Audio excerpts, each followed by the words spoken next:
In today's video, I will be giving a brief history of Star Wars LEGO minifigs. There are currently over 1,000 Star Wars minifigs, so I won't be going over every new variant of an existing character, but I try to mention the fan favorites.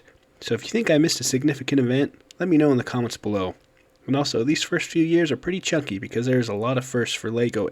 Starting us off, we have 1999, the first Star Wars LEGO minifigs ever. Darth Maul and Qui-Gon Jinn.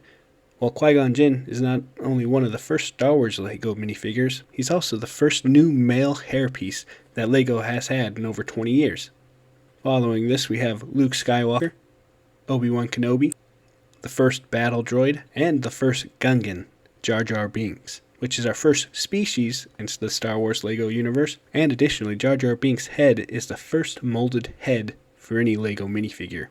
We also see our first Imperial minifigs, starting us off with Darth Vader and the Scout Trooper. This comes along with the first Rebel units we see, and that's the Hoth Soldier and Rebel Pilot Luke. Additionally, this year we see R2-D2, our first astromech, Padme, and a young Anakin Skywalker. And to round us out for 1999, we get the first completely molded fig, Sebulba.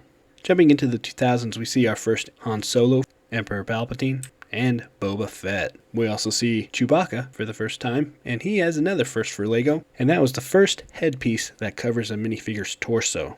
2001, we get our first Stormtrooper, along with our first TIE pilot, which I find interesting that it took almost, 2.5 years to see our first Stormtrooper. We also see Watto, our first variant to the battle droid with a printed torso, as well as the Royal Guard for the first time, and another molded figure, Aldar Beedo. 2002, we get another first, Yoda and Count Dooku. Interesting enough, though, for Yoda, he was the first LEGO minifigure to introduce the short legs. We also get our first Tusken Raider and our first Ewoks, coming in 2 colors that year. We also get to see Jango Fett for the first time, and young Boba. In 2002, we also get probably one of the best LEGO sets we've ever gotten, the gunship. In this gunship, we get our first Phase 1 clone trooper, our first super battle droid, and it comes with a minifigure simply labeled as the Jedi Knight, but more well known by the fans as Jedi Bob. 2003, we get Bib Fortuna, the first Twi'lek, the Gamorrean Guard, and a Geonosian battle droid. We also get our first Big Fig, Jabba the Hutt, and our first LEGO minifigure to ever reveal their belly button, Slave Leia.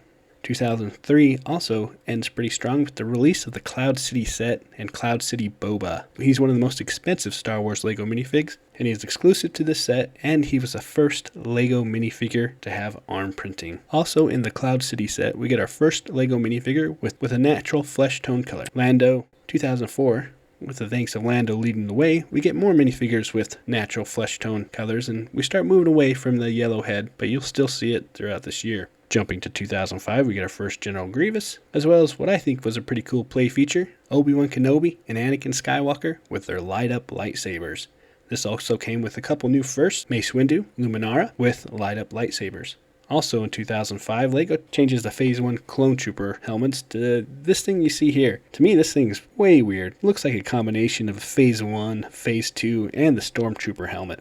2006 to 2007, we get a lot of updated variants to existing figs, mainly to update skin tone, and we get the Kashyyyk Trooper. 2007, we get Kit Fisto for the first time, and to round us out in 2007, we get another super expensive Star Wars LEGO minifig, Chrome C-3PO. He was inserted into random LEGO Star Wars sets, and there was only 10,000 of them made, so he fetches a pretty penny nowadays, at least upwards of $2,000 for a sealed one, I believe. 2008 was the Clone Wars era, where the minifigures took a different approach to more accurately represent their animated counterparts. This came with the oversized eyes with natural colors, which some of them look pretty ridiculous. But one of the best parts about 2008 was the emergence of our Phase 1 named clones. Phase 1 Commander Fox, and Phase 1 Captain Rex, and Phase 1 Commander Cody.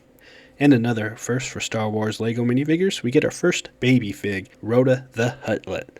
2009, we're still in that Clone Wars era. We see Count Dooku and Yoda.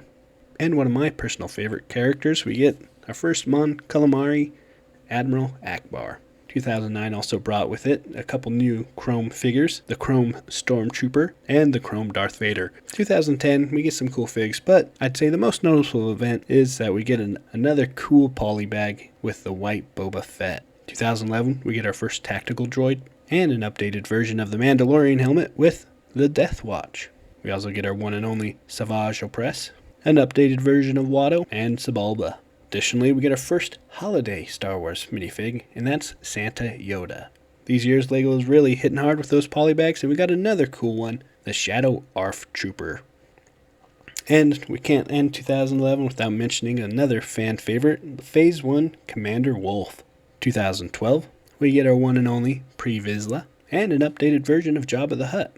We also get our first LEGO Star Wars minifigures to not come with legs, and that's Newt Gunray and Queen Amidala. We also get our first Old Republic minifigs, Darth Malgus, and the Sith Trooper. 2003, we start to transition into the Phase 2 Clone Trooper helmets, seen here with the 501st and 212th Troopers, as well as our first Phase 2 named clone, Captain Rex. And is another expensive Star Wars minifig, going for around $300 nowadays. Also in 2013, we get another big fig, the Rancor. He's only released in this set, and we haven't seen him since, which is a little disappointing. I hope he comes back, because this figure is also expensive, running around $140 for a good condition.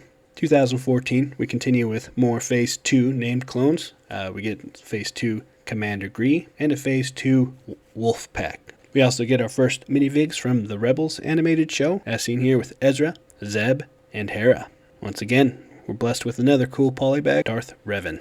2015, most notable is we get our first Force Unleashed set with the release of the Shadow Trooper, and we also get our first sequel figs, Rey and the First Order. I'm not a huge fan of the sequels, but their minifigures still look pretty cool. And for that polybag this year, we get an Admiral Yularen. I'm skipping over 2016 and jumping into 2017, and to me, what's most notable is the release of the Resistance Bomber. Now, what makes this set special is it originally released with a generic unnamed Resistance pilot. This figure was later replaced with the named pilot, Finch Dallo. As far as I know, this was the first time LEGO retroactively changed a minifig after the set was released.